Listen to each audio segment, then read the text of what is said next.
All right, in this video, I'm going to show you how the awning works. You want to bring it out, return, or extend. And you'll want to make sure you have total clearance around you before. And unfortunately, awnings are probably the number one thing that gets damaged on rental campers. People go on a hike, they come back, and the awning's flipped over on the other side. Is $5,000, $3,500. You know, plus we have to cancel any reservations we have, so there's an extra expense. It could easily be $6,000, $7,000, $8,000.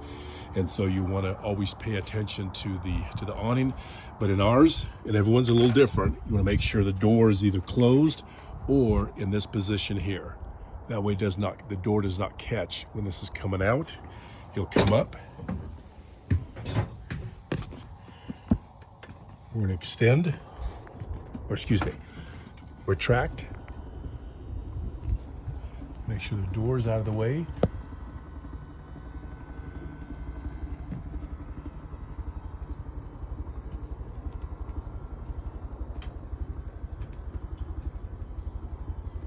And there's this retracting there.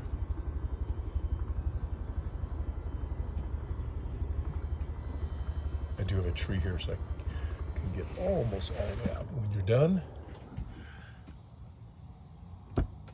you bring it back in. And it should never be left out at night. If you're not literally sitting here, then it should not be used, because again, it is the number one thing that gets damaged, and they are not cheap, unfortunately.